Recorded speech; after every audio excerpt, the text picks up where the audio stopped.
Gente, o Senhor não é uma lenda. O Senhor não é fruto da nossa imaginação. O Senhor não é uma alucinação coletiva. O Senhor é real.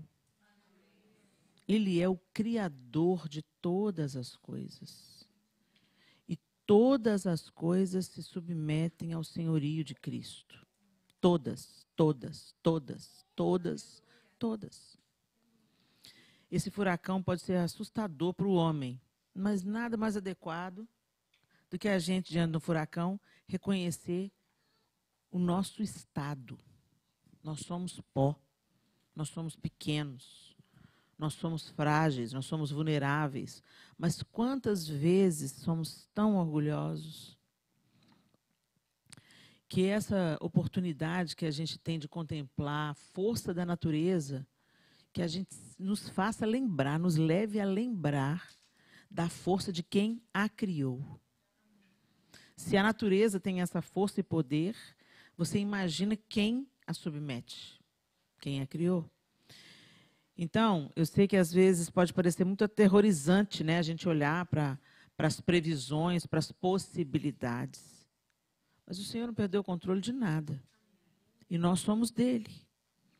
Hoje, quando a gente estava em Dallas, o João orou, fez uma oração, falou assim, Deus, o João estava sem saber, a gente vai, com todo o alerta de furacão que está tendo, ô João, nós temos um compromisso lá, e Jesus já sabia que ia ter furacão, ele não foi pego de surpresa. Então, resta a gente saber se é para a gente ir ou não. Se não for para a gente ir, o voo vai ser cancelado. Se o voo não é cancelado, estamos dentro. Por quê, gente? Porque a gente já viu ele fazendo isso, acalmando tempestades. Né? E se ele não livrar a gente da tempestade, ele vai livrar a gente na tempestade. Como ele livrou na fornalha. Ele não livrou da fornalha, ele livrou na fornalha. Ele vai estar com a gente, em qualquer situação. Então, esses momentos de instabilidade, eles são momentos adequados para a gente ter um parâmetro de como é que anda nosso relacionamento com Deus, em que nível que está a fé. Porque a gente fala que crê, fala que sabe, Deus é poderoso, mas na hora que a gente tem que provar do poder dele, a gente treme nas bases. E aqui, nós estamos sendo aperfeiçoados, porque a gente não sabe o que vem aí para frente. Não é isso?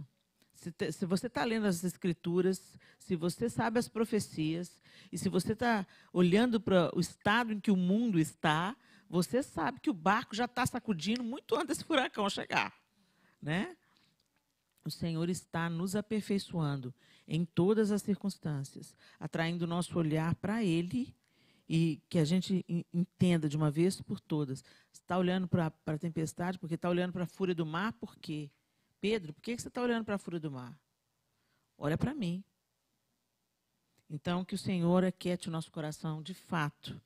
Eu sei que é transtorno, porque às vezes você tem que tomar providências práticas muito cansativas, né? Então, que vocês sejam fortalecidas nisso, mas que até nesses momentos vocês contemplem Deus. Percebam a grandeza de Deus, a misericórdia de Deus e sejam agradecidos. Porque, graças a Deus, não tem tornado toda hora, não tem furacão toda hora, não tem maremoto toda hora, não tem terremoto toda hora, graças a Deus. Às vezes a gente se lembra muito de Deus num dia ruim, mas nos outros dias que Ele guardou, que Ele não deixou o mar se revoltar, nem invadir, a gente nem se lembra dele. Vamos aprendendo as lições com o Senhor. Amém? Abra sua Bíblia em Neemias, capítulo 1. Nós vamos ter uma leitura um pouquinho longa. Nós vamos ler o capítulo 1 todo e vamos ler parte do capítulo 2. E eu vou usar a nova versão internacional, a NVI.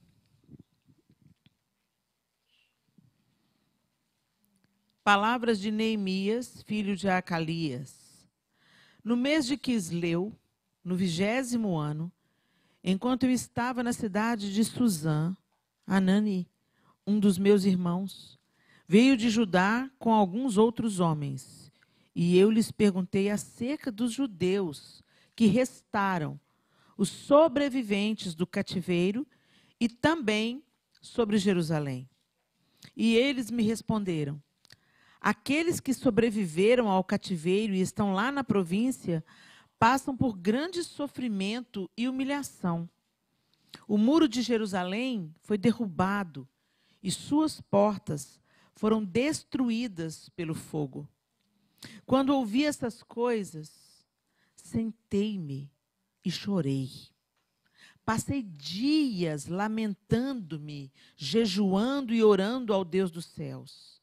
Então eu disse: Senhor, Deus dos céus, Deus grande e temível, fiel à aliança e misericordioso com os que te amam e obedecem aos teus mandamentos, que os teus ouvidos estejam atentos e os teus olhos estejam abertos para a oração que o teu servo está fazendo diante de ti, dia e noite, em favor de teus servos, o povo de Israel. Confesso os pecados que nós, os israelitas, temos cometido contra ti. Sim, eu e o meu povo temos pecado. Agimos de forma corrupta e vergonhosa contra ti.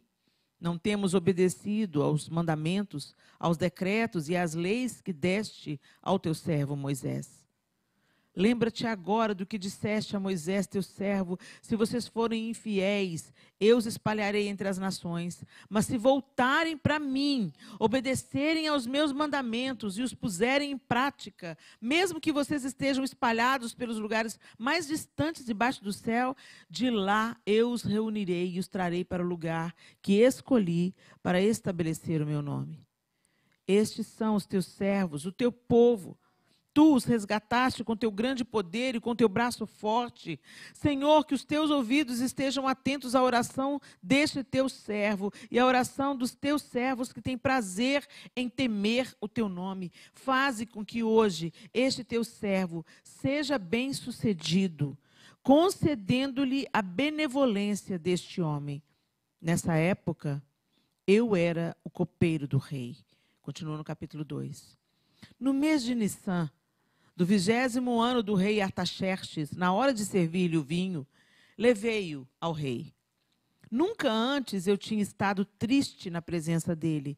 Por isso o rei me perguntou: por que o seu rosto parece tão triste se você não está doente?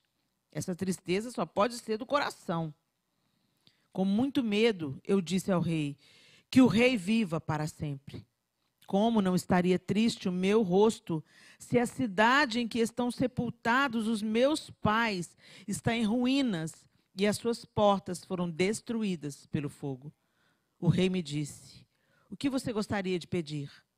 Então orei ao Deus dos céus e respondi ao rei: se for do agrado do rei, e se o seu servo puder contar com a sua benevolência, que ele me deixe ir à cidade onde meus pais estão enterrados, em Judá, para que eu possa reconstruí-la. Então o rei, estando presente a rainha sentada ao seu lado, perguntou-me: quanto tempo levará a viagem? Quando você voltará? Marquei um prazo com o rei e ele concordou que eu fosse. A seguir acrescentei: se for do agrado do rei, eu poderia levar cartas do rei aos governadores do Trans-Eufrates para que me deixem passar até chegar a Judá. E também uma carta para Asaf, guarda da floresta do rei, para que ele me forneça madeira para as portas da cidadela que fica junto ao templo, para os muros da cidade e para a residência que irei ocupar. Visto que a bondosa mão de Deus estava sobre mim, o rei atendeu os meus pedidos. Vamos até aí. Senhor, obrigado pela tua palavra e que o Senhor nos fale através da tua palavra nessa noite. Que o Senhor ministre ao coração de cada uma de nós aqui, na singularidade, na particularidade de cada uma, através dessa sua palavra poderosa. Nos ensina, nos exorta, nos consola, nos conduz pelo caminho que nós devemos seguir. Conduz e escreve a nossa história, Pai, em nome de Jesus. Amém.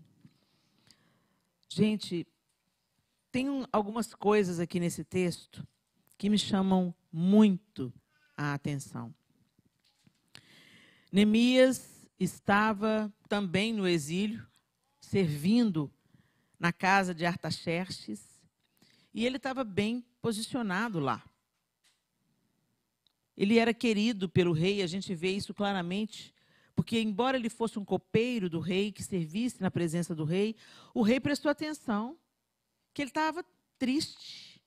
Normalmente, reis não estão muito ocupados como que os seus servos se sintam.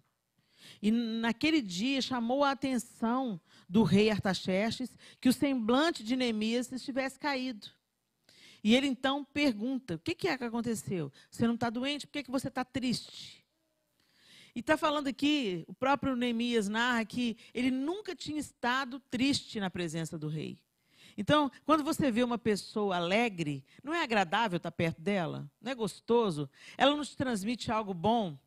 Talvez muitas vezes a alegria e a paz que estava em Neemias, no sorriso, na maneira cordial de servir o rei, alegrasse o coração do rei. E o fez perceber que tinha alguma coisa errada. E por que tinha alguma coisa errada?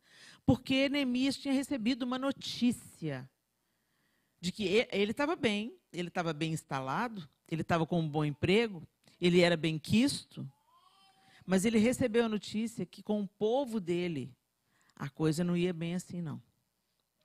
Então, uma coisa interessante que a gente aprende já de saída no capítulo 1 de Neemias, ele se importava, não apenas consigo mesmo, mas como estava aquelas pessoas que ele amava.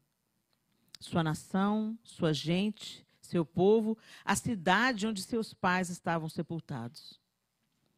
Ele procurou notícias. E quando trouxeram notícias, como é que estão as coisas em Judá? Tinham pessoas que já estavam voltando do cativeiro e voltando então para Jerusalém. Só que as coisas lá em Jerusalém não estavam boas. A cidade tinha sido totalmente destruída. Vamos voltar um pouquinho na história. O que aconteceu com Jerusalém? Deus foi avisando o povo que se eles continuassem estabelecendo novos ídolos no coração deles, que Deus viria com o juízo e que Deus iria permitir que o inimigo avançasse sobre Jerusalém e que o templo seria destruído. E antes de Deus cumprir essa mensagem, ele mandou os seus profetas avisarem. E aí os profetas avisavam, e quem avisava o que Deus estava falando, dava coceira nos ouvidos. Manda açoitar, manda matar, desce na cisterna.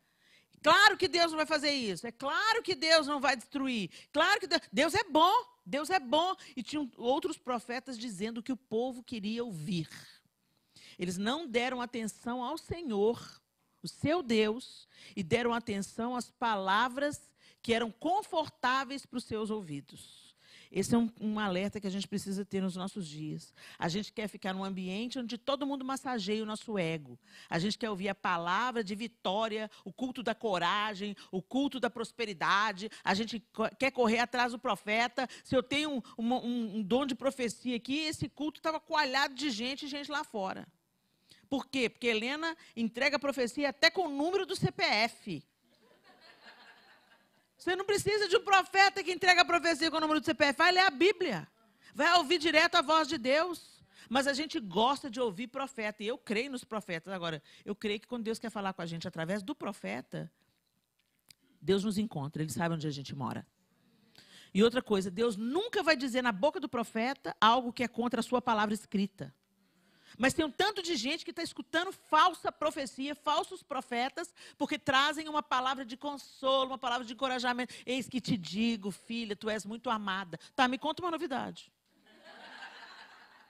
Eu leio a Bíblia, eu sei que eu sou muito amada, porque Deus amou o mundo de tal maneira, Ele deu o filho dele para morrer no meu lugar. Eu já sei que eu sou amada. E é esse amor que vai me curando.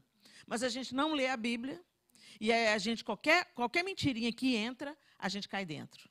Porque é uma mentira boa. Gente, eu vou te avisando. O diabo sabe contar mentira. Ele é o especialista. Então, ele te conta uma mentira que parece uma verdade. E você gosta. E aí aconteceu a mesma coisa com o povo de Israel. O pessoal gostava de ouvir o quê? Mas é claro que Deus não vai destruir o templo. Deus mandou Salomão construir o templo. Como que ele agora vai destruir o templo? Pirou? Está doido? Ele não pode ir contra ele mesmo. Deus é bom. Só que enquanto o povo falava que Deus era bom, eles viviam a revelia de Deus. Eles faziam o que era abominação diante dos olhos de Deus. E pensava assim, a bondade de Deus cobre tudo. É claro que ele vai destruir Jerusalém. Jerusalém, a menina dos olhos de Deus. A cidade do grande rei. Claro que Deus vai destruir. Gente, Deus não tem compromisso com o erro. Deus não tem compromisso com a iniquidade. E ele vai destruir o que for preciso para que o nome dele seja glorificado e para que você continue andando no caminho que você deve andar. Ele tem que derrubar os ídolos do nosso coração para o nosso próprio bem. Não porque ele está disputando poder com ídolo nenhum. Ele está estabelecido, ele é o único Senhor. E apesar de todo o aviso que Deus mandou, o povo continuou vivendo do jeito que estava. Primeira pergunta das noites. Será que você também está vivendo como o povo de Israel? Vivendo a sua vida, com seu Deus Papai Noel, com seu Deus Gênio da Lâmpada, o Deus que você customizou. Você pega dele só o que te serve. O que você não gosta dele, não, isso aqui é muito forte. Muito pesada essa palavra. Muito bem. Neemias, aí veio o exílio, Deus cumpriu a sua promessa, ele manda avisar, ele é longânimo. Ele passou anos avisando. Arrependei-vos, volta para o Senhor, não entre nesses maus caminhos, destituam os ídolos, derrubem os altares de falsos deuses. E o povo fingia que não estava ouvindo. Chegou ao ponto do povo dizer assim, mas a gente já escuta essa lenga-lenga tem muito tempo, gente, não vai mudar nada. Hoje a gente está escutando coisas muito semelhantes. Tem gente que fala, que Jesus vai voltar o quê? Que profecia o quê? Gente, guerra sempre teve. Terremoto sempre teve. Palhaçada, Jesus vai voltar nada. A gente escuta isso na boca de quem diz que é crente. Igualzinho era naqueles dias. Meu Deus. Deus cumpriu a sua palavra. Nabucodonosor passou em Jerusalém igual um rolo compressor. Não sobrou nada. Levou o resto que tinha sobrado. Foi em 2 etapas. Gente, fala sério. Deus ainda deu uma oportunidade. Mas depois da segunda vez, ele acabou com tudo, destruiu o templo, levou tudo. Bora, levou todo mundo. Acabou com tudo. E já mandou, estão indo para a Babilônia, pode se estabelecer aí. Constrói casa, tenham filhos.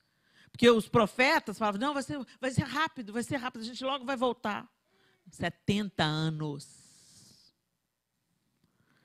E aí Neemias está tendo notícias, recebendo notícias daqueles primeiros que estavam voltando para Jerusalém. Os primeiros que estavam chegando, e eles estavam encontrando um lugar completamente inóspito. Perguntei acerca dos judeus que restaram, os sobreviventes do cativeiro e também sobre Jerusalém. E eles me responderam, aqueles que sobreviveram ao cativeiro e estão lá na província, passam por grande sofrimento e humilhação. O muro de Jerusalém foi derrubado e suas portas foram destruídas pelo fogo. Então, sentei-me e chorei quando ouvi essas coisas. Gente, será que a gente consegue hoje chorar pelas notícias que vocês têm lá do Brasil? Será que a gente consegue pensar, meu Deus, o país saqueado pela corrupção. A corrupção. Gente, o Brasil, ele tem um potencial, uma riqueza natural no seu solo. Um povo criativo, alegre, festivo. Uma capacidade de trabalho, de se reinventar, um jogo de cintura.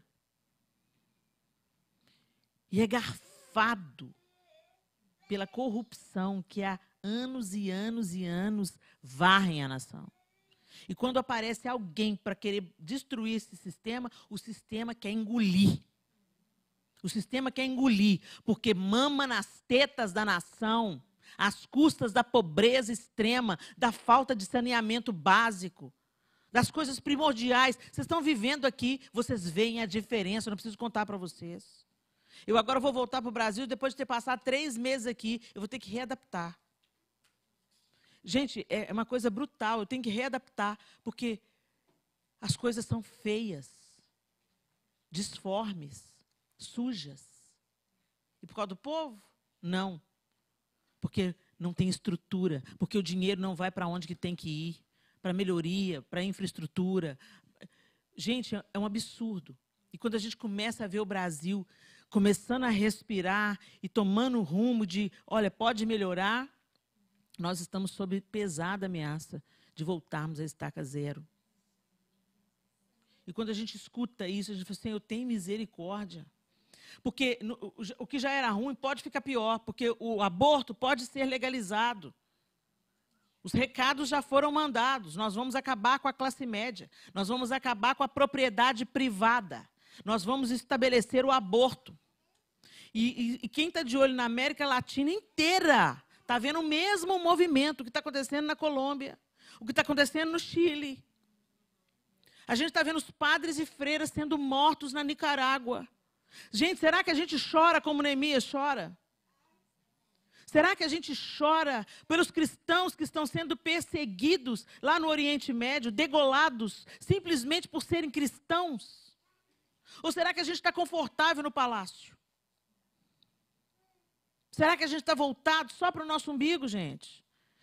Eu venho aqui trazer uma palavra de alerta para vocês. Deus quer interferir na nossa história. Mas nós precisamos de entrar na história de Deus primeiro. Saímos do nosso comodismo, saímos da nossa apatia e do nosso conforto pessoal. O que vai precisar de acontecer para você dobrar o seu joelho e orar pela sua descendência, pelos seus familiares, pela igreja perseguida?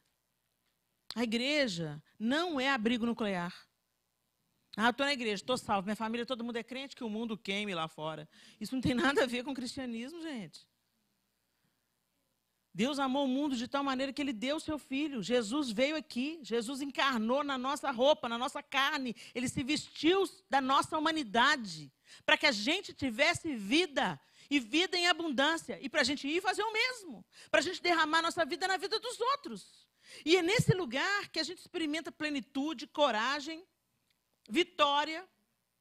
Enquanto a gente ora pelos nossos irmãos, é que Deus muda a nossa sorte, exatamente como foi com Jó.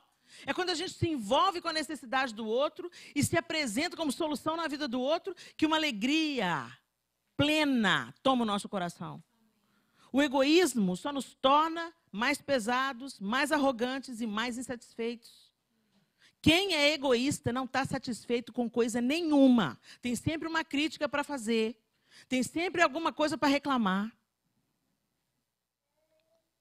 Ai, esse jantar podia estar melhor. Ai, essa decoração não ficou boa. Ai, gente, mas justamente hoje vai chegando um furacão aí, vai manter essa reunião mesmo. A gente não consegue ver o bem, a gente só vê o mal. E isso é só um sintoma de que o nosso coração está desalinhado, saiu do prumo. E Deus está nos chamando para entrar no prumo de novo. Sabe por quê? Porque Deus quer o nosso bem. Deus quer o nosso bem. E o nosso bem passa por vivermos uma vida que transborda. Não viver apenas para nós mesmos. Neemias chora e se lamenta. Quando eu ouvi essas coisas, sentei-me e chorei. Passei dias lamentando-me, jejuando e orando ao Deus dos céus. A gente ama que alguém ore por nós. Como eu sou fortalecida nas minhas lutas quando alguém chega e fala assim, Helena, estou orando por você. Helena, estou orando pela sua filha. Helena, estou orando pela sua guerra.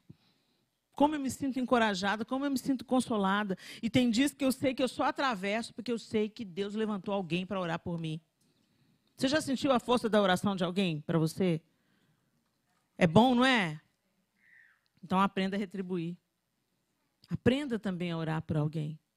A gente quer só receber, gente. E o reino de Deus não é só receber.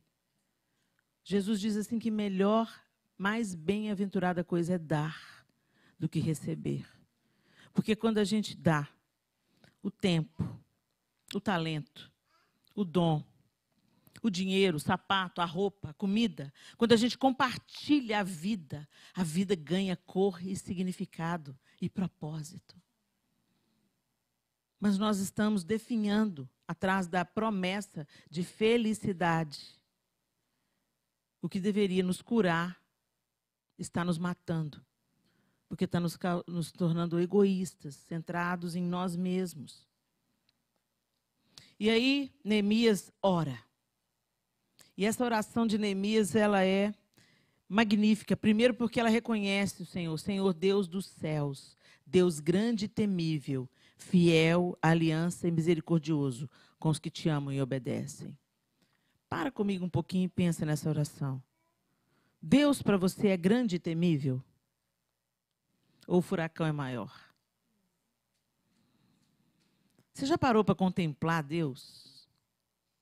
Você já parou para observar que Ele é o Deus que põe limite no mar? E é o Deus que cria aquelas florzinhas minúsculas que a gente às vezes tem que pôr uma lupa para enxergar? É o Deus que cria o pôr do sol cada dia de um jeito, e é o Deus que cria beleza dentro de pedras que estão no subterrâneo que a gente nunca vai ver. É o Deus que faz com que você tenha um negócio aqui na sua garganta, que se o arroz entrar no lugar errado, imediatamente você torce para ele não ir para o pulmão. Para o arroz não ir entrando pela traqueia, e imediatamente o seu corpo expulsa para te proteger. Te deu língua, não para você fofocar, mas para você sentir os sabores deliciosos. E também os estragados, porque aí você não engole, você cospe. É só você olhar para o corpo humano, como o corpo humano funciona, como o pulmão infla de ar, e murcha, e infla, e murcha, e infla, e murcha. Você nem pensa nesse movimento, mas é por causa dele que você está viva. O olho pisca para lubrificar os olhos. Um tempo atrás, uma mulher foi fazer uma cirurgia plástica, o olho dela parou de fechar. Coisa terrível, a experiência dela, ela narrando a experiência dela, uma coisa terrível, um tormento. Tem que pingar colírio no olho o tempo inteiro, porque o olho não fecha. E a gente fecha e abre, e a gente nem pensa nisso. Magnífico, criação magnífica, perfeita. Se a gente não contempla Deus, qualquer coisa vai nos desestruturar. Qualquer coisa vai nos desesperar. E naquele momento que Neemias estava ruim, estava triste, estava angustiado, ele se lembra da grandeza de Deus.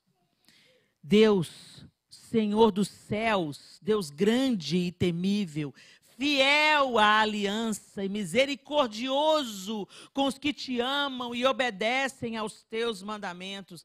Eu estou te invocando porque o Senhor é misericordioso. E aí ele começa a confessar o pecado. Ele contempla Deus, ele confessa o pecado. Ele fala, o meu povo tem pecado mesmo, Senhor. O meu povo tem pecado. Eu também tenho pecado. É muito fácil a gente ver o pecado dos outros, mas falar do nosso a gente não fala não, né? Senhor, eu também tenho pecado, a minha casa tem pecado, e eu te peço, tem misericórdia, perdoa, Senhor. Perdoa os nossos pecados. Porque o Senhor também fez uma promessa, que o Senhor ia trazer juízo, sim.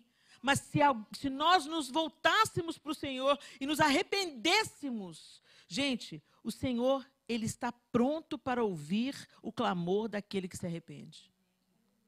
Mas você tem que abrir a boca. E você tem que falar, Senhor, eu estou vivendo uma vida que eu sei que não está te agradando, mas eu quero viver a tua proposta para mim. Eu quero viver o que tu queres, Senhor.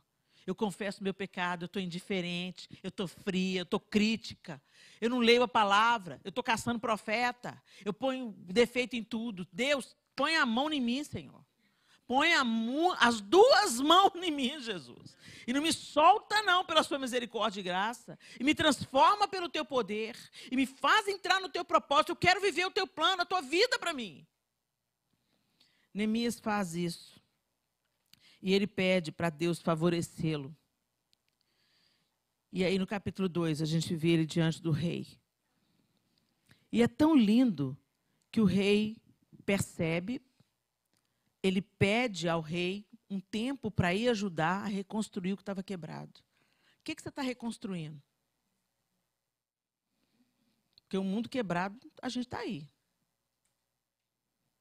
Sempre tem alguém pior do que a gente por perto. Você está ruim? Tem alguém pior por perto. E a nossa restauração consiste em ajudar quem está precisando. E não se fechar na nossa dor. Não se fecha na sua necessidade, senão você vai morrer.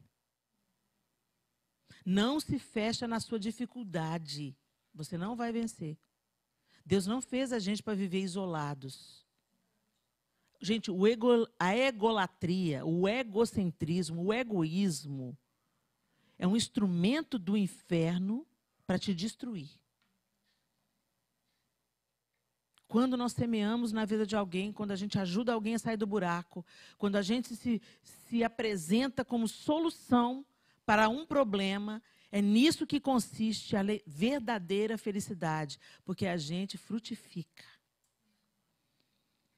Quando a gente está deprimido, uma vez meus filhos, gente, estavam na mesa, eles eram todos pequenos. Aí um sentou na mesa e falou assim, não tem presunto? Eu falei, não. Continuei comendo. Não tem queijo? Não. Tem café, pão e manteiga. Cresci com isso.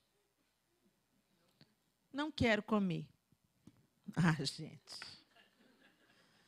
Ai, Jesus, eu sou mansinha, mansinha. Esperei todo mundo acabar de comer, quem quis comer. Esperei. Peguei os 4, coloquei dentro do carro e levei para debaixo de um viaduto, lá em Belo Horizonte. Deus teve a providência de chegar lá, tinha uma família debaixo de uma biqueira tomando banho. Aí eu falei assim, parei o carro e falei assim, olha lá! Eles olharam. O que é aquilo, mamãe? Eles estão tomando banho ali. Come lixo. E mora debaixo da ponte. O próximo que reclamar que não tem presunto e queijo, vem morar com eles. Não faça isso em casa. Eles ficaram aterrorizados, eles me olhavam com o olho desse tamanho assim. Mamãe, não quero saber de reclamação, vocês têm comida, eles catam no lixo. E eu fui pagando pau para eles até chegar lá em casa. O negócio não foi uma boa experiência para eles, mas o fato é que nunca mais eu não vi ninguém reclamando. Só tem isso na mesa? Então, gente, a gente precisa de viver algumas coisas. Tem hora que a gente precisa de ir num hospital. Sabe? Tem hora que você está assim, ai, não tenho dinheiro para comprar uma roupa nova. Vai no hospital. Vai fazer uma visitinha no hospital e ver alguém que não tem dinheiro para fazer um tratamento, alguém que está faltando ar para respirar. Isso, gente, isso dá um choque de realidade na gente. Tem um ministério aqui nos Estados Unidos que quando os ministros de louvor começam a se destacar e ficar proeminentes, eles são convidados a servir nas tarefas mais humilhantes nos bastidores. As mais difíceis. Sabe, tipo assim, trocar fralda de idoso. Quanto mais famosinho você fica, vai lavar banheiro. Quanto mais destacado e famoso você fica, mais árdua é a sua missão no bastidor. Para quê? Para nos dar equilíbrio. Para a gente se lembrar que nós somos pó, que Deus é grande. E que tudo que recebemos é por graça e misericórdia para ser derramado na vida dos outros como um bálsamo. E não como um instrumento de humilhar outras pessoas, de se sentir melhor do que outras pessoas. E a gente conscientemente, intencionalmente, a gente tem que buscar isso para nós também. Você está tendo muito? Está tendo para pagar suas contas e comer? Compartilha com alguém que não tem. Vai visitar alguém. Ah, você está se sentindo sozinho? Vai visitar alguém que também vive sozinho. A gente precisa... meu Natal é maravilhoso, eu passo em família. Todo mundo traz um prato. Tão gostoso o Natal. E quanta gente que não tem família aqui para participar do Natal? Chama para comer na sua casa. Você vai viajar de férias? Leva alguém que não tem dinheiro para viajar de férias. Gente, a gente tem que sair desse nosso mundinho. Para que o nome de Deus seja glorificado e para que a gente aprenda a ser forte. Porque não pense você que você vai ser forte vivendo só o seu mundinho, fantástico mundo de Bob, não. Quanto mais nos fechamos em nós mesmos, mais egoístas, mesquinhos nós nos tornamos. Neemias foi tão ousado que ele não pede só liberação para o rei, não. Ele pede liberação por um prazo, ficar ausente. Depois ele pede cartas para passar em território que ele podia ser barrado. Autorização do rei para atravessar territórios. Deus quer te dar cartas para você atravessar territórios que ninguém mais atravessa, para que o nome dele seja glorificado, para que a obra dele seja feita e para que os muros em ruínas na vida de tanta gente sejam reconstruídos. Gente, a grande alegria da vida é a gente ver Deus usando a vida da gente para ressuscitar uma pessoa emocionalmente, para curar um casamento, para trazer alívio num dia de dor. Não tem nada que paga isso. É uma alegria, uma plenitude que o dinheiro, o status, o poder não dão.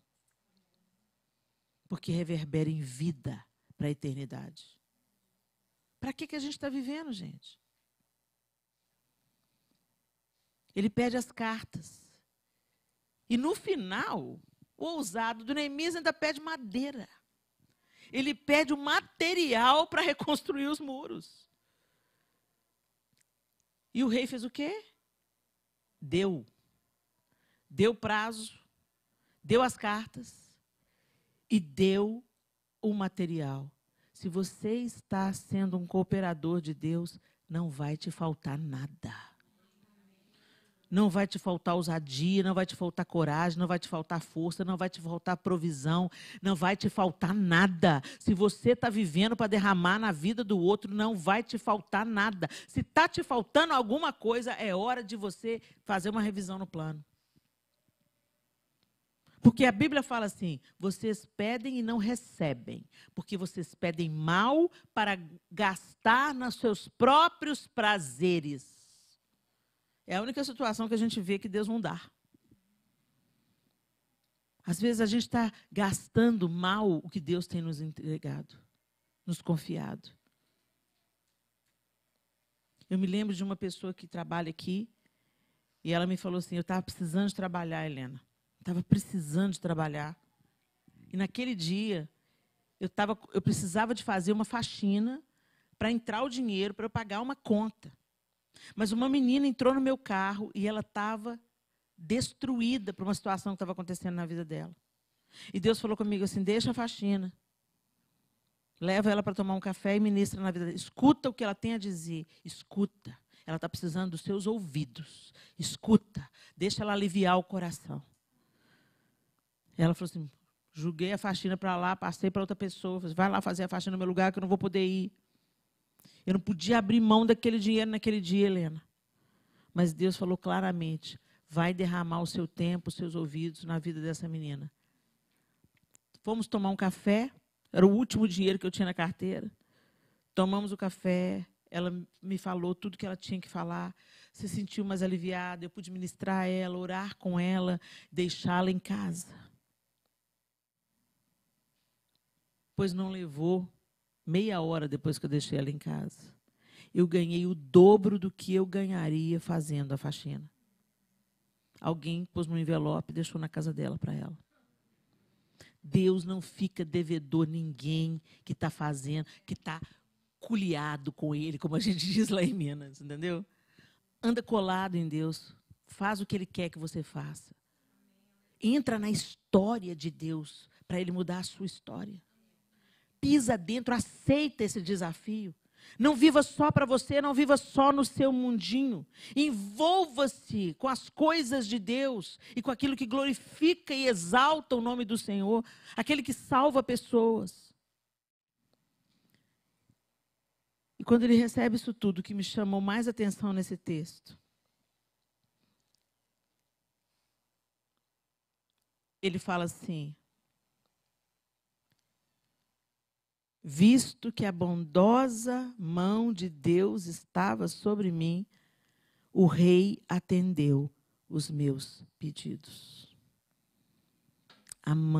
A bondosa mão de Deus abre portas que ninguém abre. A bondosa mão de Deus faz o que ninguém faz. A bondosa mão de Deus faz de um rei um servo. Inverteu. Artaxerxes é que começou a servir Neemias. O que você precisa? Tempo, te dou tempo. O que mais que você precisa? Eu preciso de cartas para atravessar territórios com liberdade. Eu te dou cartas. O que mais que você precisa? Eu preciso de madeira. E não é pouca, não.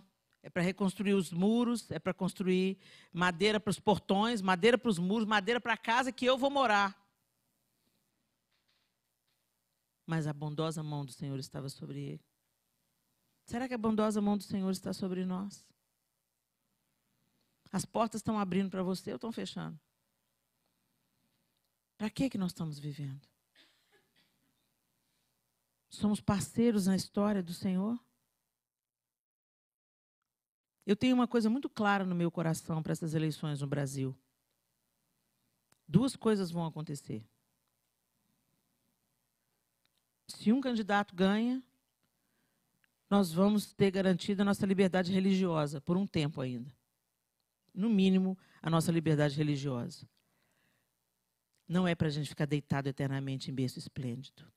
É para aproveitar cada minuto dessa liberdade religiosa que a gente ainda vai ter, para botar a boca no trombone, para ajudar pessoas, para anunciar o evangelho, para pregar na praça, na igreja, na televisão, para fazer cruzada, para fazer evangelismo de porta em porta, para se envolver com as pessoas, para abrir asilo, abrir creche, para fazer o que tem que fazer, o que a igreja tem que fazer, para enviar missionário para o mundo inteiro. É para isso que a gente tem que usar a liberdade que temos. Ou Deus vai nos dar essa liberdade para a glória do nome dele, ou o Senhor virá com juízo sobre o Brasil. Mas também uma excelente oportunidade da gente crescer. Porque ele vai parar com esse mimimi. A minha igreja é maior que a sua. Quantos membros tem a sua igreja? Seu culto tem... A parede é preta ou a parede é branca? Sabe essa palhaçada? Vocês creem no dom do Espírito ou vocês não são continuistas? Porque debaixo da pancada, todo mundo é irmão. Né? É igual o seu irmão de carne lá. Você se bateu nele.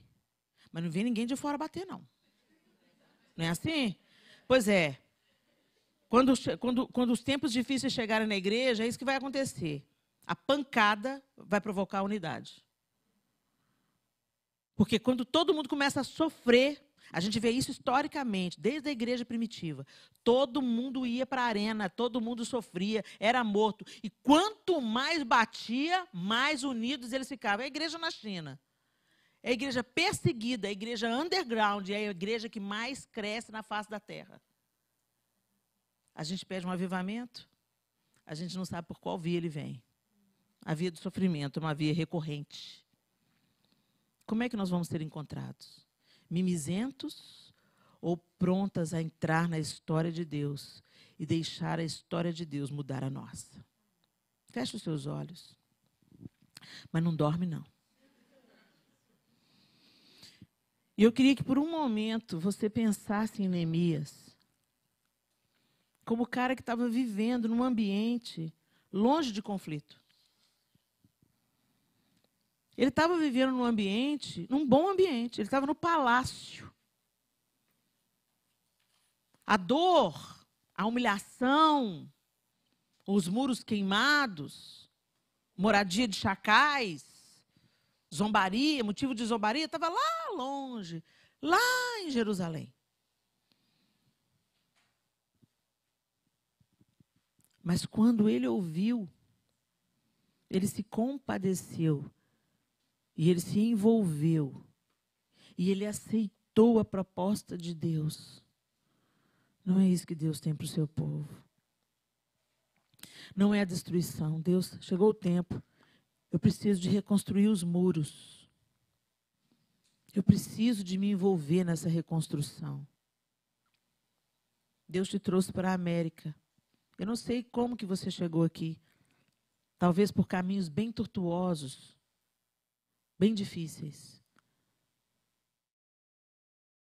Mas, de uma certa forma, Deus tem te protegido nesse lugar, tem te abençoado, tem te dado irmãos. E a despeito de toda a necessidade que vocês passam aqui, aqui deve estar melhor para vocês do que o Brasil, senão vocês não ficariam aqui. Que isso não seja desperdiçado. Que essa benevolência que vocês desfrutam hoje, de poder ir e vir, de adorar livremente, de poder frequentar uma igreja, construir relacionamentos, conhecer pessoas, trabalhar na casa das pessoas.